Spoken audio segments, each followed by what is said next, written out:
Hello everyone, আমার হাতে যেগুলো আছে সেগুলো কি বলো তো? সেগুলো হচ্ছে কুমড়োর বীজ। অনেকে হয়তো ফেলে দেয়, আবার অনেকে কিন্তু ভেজেও খায়।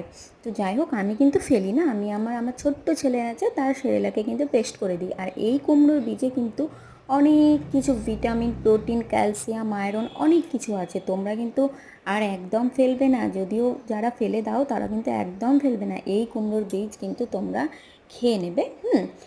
একটু ছাড়াতে খুব কষ্ট, মানে প্রথমে তো একটু ইয়ে করে ল্যাটপ্যাটে হয়ে যায়, দেখবে যখন তুমি ছাড়াবে জলে দেবে মানে কুমড়ো থেকে, তখন একটু ল্যাটপ্যাটে থাকে। তারপরে তুমি একটু শুকিয়ে নেবে, শুকিয়ে নিয়ে কিন্তু ছাড়াবে। ছাড়াতেও কিন্তু প্রচণ্ড কষ্ট, কিন্তু কি বলো তো, মায়েরা তো ছেলেদের জন্য কতই না কি করতে পারে, তাই না? তো আমি কিন্তু এগুলো সব একটা একটা করে, অনেক কষ্ট হয় কিন্তু তবুও ছাড়াই, আমি একটাও ফেলি না। এমনকি ভাঙার অর্ধেক থাকে সেইটাও আমি কিন্তু নিয়ে নিই। হ্যাঁ, আর এইদিকে দেখো আমার ছেলে কিন্তু এই দেখো ঘুমোচ্ছে। আর আমাকে কিন্তু এই কাজগুলো কখন করি বলো তো? যখন আমার ছেলে ঘুমোয় তখনই কিন্তু আমি সব করি।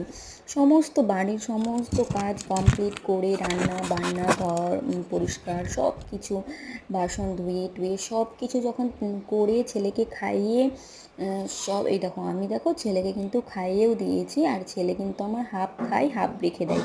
আবার যখন 3:30 4টের দিকে ঘুম থেকে উঠবে তখন কিন্তু সে এই খাবারটা খাবে।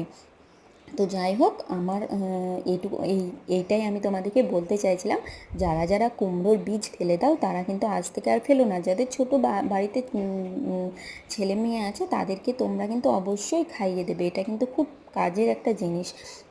আমি তো করি, তো তোমরাও করতে পারো। ভালো টিপস কখনো বলবো না এমন হয়?